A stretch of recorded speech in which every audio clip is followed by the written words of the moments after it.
তো দেখো ভোরবেলার দিকে কত সুন্দর লাগছে দেখতে। তোমরা কি এটা জানো এটা কোন জায়গা? বলো, যারা যারা জানো অবশ্যই কমেন্ট করে বলবে যে এটা কোন জায়গায়। তো এই দেখো প্রায় পৌঁছে গেছি। এই দেখো সকালবেলা কত সুন্দর লাগছে জায়গাটা দেখতে। তো প্রায় পৌঁছে গেছি। এই দেখো নেমেও পড়েছি। নামার পরেই থেকেই শুরু করে দিয়েছে সুমিয়া দুষ্টুমি করা। তো এই দেখো সোজাভাবে একদম কোলে নিয়ে আছে, মানে পা একদম সোজা করে আছে, হাত টাতগুলো শক্ত করে আছে। দেখো ভাবছি মনে হয় এই হয়ে গেল আমার দীঘা ঘোরা। আর এদিকে ছিপছিপ করে বৃষ্টি পড়াও শুরু হয়ে গেছে। মনটার ভিতরে খুব রাগ রাগও হচ্ছিল। গটগট করে তাকাচ্ছে সুমিয়া, সারাদিন ঘুমিয়েছে বাসের মধ্যে। আর দেখো আরে দেখো সুমিয়ার দিদি কেমন অভিজ্ঞতা এসে।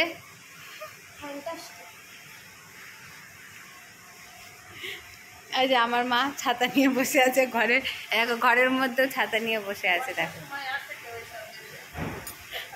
এই যে আমার বাবা, দেখো আজ আরেকজনের ব্রাশ করছে। দেখো তো এই দেখো সুমিয়ার বাবা এখন ব্রেকফাস্ট করবে, কারণ সুমিয়ার বাবার হোটেলটা আলাদা আর আমাদের হোটেলটা আলাদা। তো আমাদের হোটেলটা চলো তোমাদেরকে একবার দেখায়। আমরা কমা হোটেলেই ছিলাম, বেশি হাইফাইয়ে ছিলাম না। তো এই দেখো এই হোটেলটাতে আমরা থাকবো, আর সুমিয়ার বাবা থাকবে অন্য হোটেলে, তোমাদেরকে দেখিয়ে দেব। আর এই দেখো চলো ভিতরের দিকটা নিয়ে যাই তোমাদেরকে। আর এই যে একটা সুইমিং দেখতেই পাচ্ছ। তো আমি ওপরে রুম নিইনি, কারণ সুমিয়াকে নিয়ে বুঝতেই পারছো কষ্ট হবে। তো এইখানটাতে এই রুমটাতেই থাকলাম, কারণ সুমিয়ার ভাত মিক্সি করতে নিয়ে যেতে হবে, খাবার নিতে হবে এই নিয়ে। তো এই দেখো সুমিয়া এসে খাওয়া শুরু করে দিয়েছে। তো খাওয়া হয়ে গেল, হয়ে যাওয়ার পরে আমরা একটু দীঘার দিকে মানে একটু সমুদ্রের দিকে যাচ্ছি ঘুরতে। সুমিয়ার দিদুন থাকলো ঘরে, আমরা একটুখানি ঘুরে আসি, পরিস্থিতিটা দেখে তারপরে আবার পরে যাব। তো এই দেখো চারিপাশে দেখো সব হোটেল দেখেছো। আর এই যে সোজাসুজি যে হোটেলটা দেখছো এইখানটাতে আছে সুমিয়ার বাবা। দেখো আমরা এখন যাচ্ছি সমুদ্রের দিকে, আর বৃষ্টি হচ্ছে ছিপছিপ করে, বৃষ্টির তো শেষ নেই। তো চলো সমুদ্রের দিকে যাই, তারপরে আবার তোমাদেরকে দেখাবো।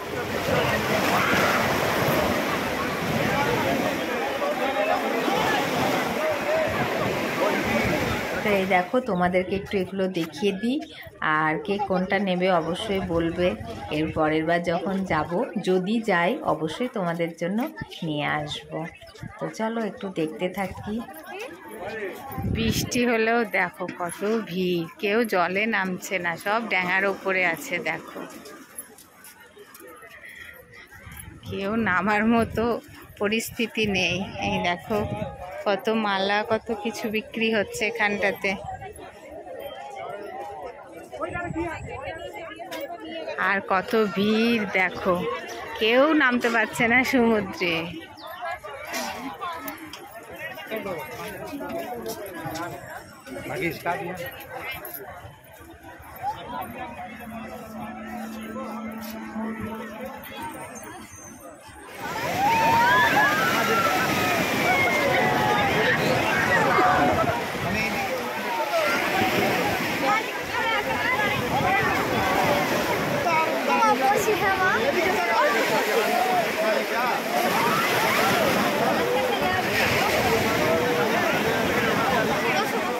এই দেখো দুজনা এখন বসে পড়লো, ঢেউ আসছে আর ওরা ওইখানেই বসে থাকবে। আর আমার মেয়ের ভয়টা দেখো কেমন লাগবে যখনই জলটা আসবে না, আর ওর দাদুকেও চেপে কেমন ধরবে। দেখো ওর জল দেখলে বিশাল ভয় লাগে, আবার জলের কাছে গিয়েই ও বসবে।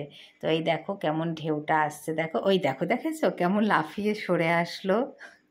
ভাবছে যে আমাকে হয়তো জলের স্রোতে একটু টেনে নিয়ে যাবে, তাই ভেবে কেমন ধরছে আমার বাবাকে। দেখো এরপরে দেখো একটা চটি হাতে নিয়ে দাঁড়িয়ে আছে, কিন্তু আর একটা চটি কোথায় গেল বলো তো? তোমরা কি জানো কেউ? এমন জোরে একটা বড় ঢেউ এসেছে, ও কি করেছে, চটিটা ছেড়ে দিয়ে ও দাদুকে ও চেপে ধরেছে, এইভাবে জোরে ঢেউটা এসেছে। আর ও একটা চটি চলে গেল, আর একটা চটি কোনো রকমে পেয়েছে, তো হাতে ধরে দাঁড়িয়ে আছে, ভাবছে ওই চটিটাও হয়তো আমি পাবো। তো কি আর করা যাবে, লাস্টে আর পেলো না, ওখান থেকে আবার নতুন একটা জুতো কিনে নিতে হলো। কি করা যাবে। ও সবাই সমুদ্রের এখানে বসে আছে পাথরগুলোর উপরে, কেউ নামতে পারছে না সমুদ্রে, এত জোয়ার ভাটা হচ্ছে। দেখেছো, দেখো কত লোক সব বসে আছে। এই দেখো ওপরেও সব বসে আছে, কেউ এখনো নামতে পারেনি। দেখো প্রত্যেকটা লোক ওপরে দাঁড়িয়ে আছে, কেউ বসে আছে, এইভাবে সমুদ্রের ঢেউ নিচ্ছে, কিন্তু কেউ নামতে পারছে না। দেখো কেমন জোয়ার আসছে, দেখেছো, প্রচুর ভিড়।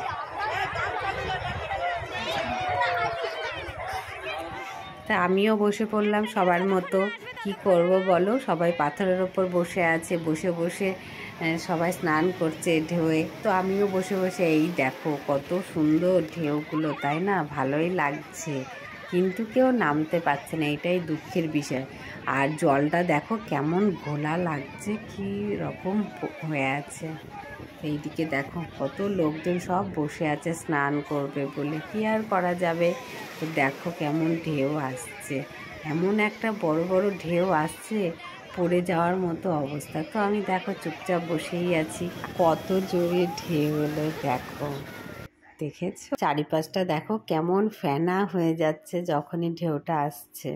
তো সবার মতো আমিও বসে আছি, কি আর করবো। আর আমার মেয়ে ওদিক থেকে হেসেই চলেছে, আর ও ফোন তো ধরেই আছে। আর সবাই এইভাবে স্নান করছে আর সুন্দর ঢেউগুলো হচ্ছে, খুব ভালো লাগছে। প্রথমবার দীঘাতে এসে, অনেক ছোটোতে পুরীতে গেছিলাম, তো ওখানকার সমুদ্রের কথা সত্যিই মনে নেই।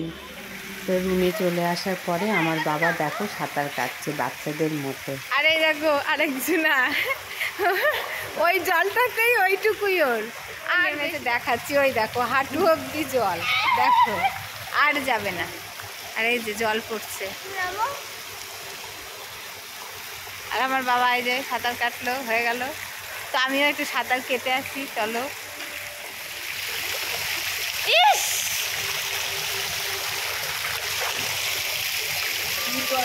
নামো নামো, গেল গেল গেল গেল গেল।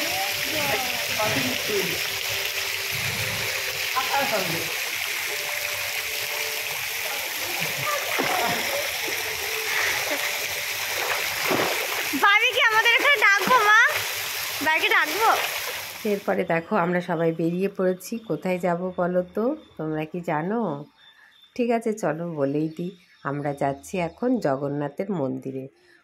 তো এই দেখো রাস্তার মধ্যে এখন টোটোর জন্য অপেক্ষা করছি। আর সুমিয়া দেখো, দেখেছো সুমিয়া কোলে যে চাপলো, আর এখন নামবে না যতক্ষণ রাস্তায় আছি। কি করব বলো। তো যাই জগন্নাথের কাছে গিয়ে বলি যদি একটু শোনে। তো এই দেখো টোটোতে উঠে পড়েছি, আর সুমিয়া দেখতেই পাচ্ছ মাথা নিচু করে বসে আছে। এই যে ও শুরু হলো, ব্যাস এখন চললো, যতক্ষণ ঘোরা। চলো তোমাদের নিয়ে যাবো। আর দেখো আমি যাচ্ছি জগন্নাথ মন্দির।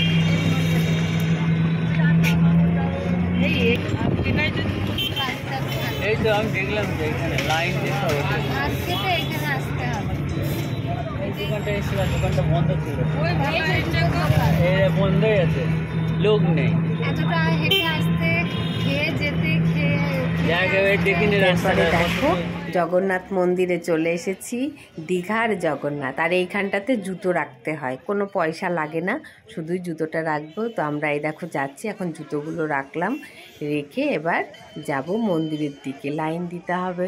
তো চলো টুকটুক করে এগিয়ে যাই মন্দিরের দিকে, আর তোমাদেরকে যতটুকুনি পারবো ততটুকুনি অবশ্যই দেখাবো। তো এই দেখো এখন আমরা যাচ্ছি।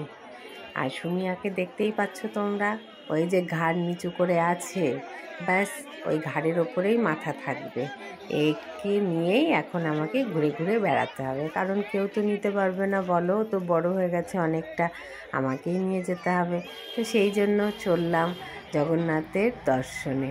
তো চলো আমার সঙ্গে তোমরাও চলো। এই যে লাইন, আর এইদিকে দেখো কত ব্যারিকেড আছে, এখান দিয়ে হয়তো রথের সময় গেট করেছিল এখান দিয়ে যাওয়া আসার জন্য, কিন্তু এখন আপাতত এটুকুনি। আর এই দেখো প্রথম থেকে জগন্নাথ মন্দির দর্শন করে নাও সবাই। এই দেখো এইখান দিয়ে একদম সোজা লাইন দিয়ে দিয়ে যাব, আর মন্দিরটা তো দূর থেকে ভালোই লাগছে তাই না। তো চলো ঝটপট আমরা এখন মন্দিরের দিকে প্রবেশ করব।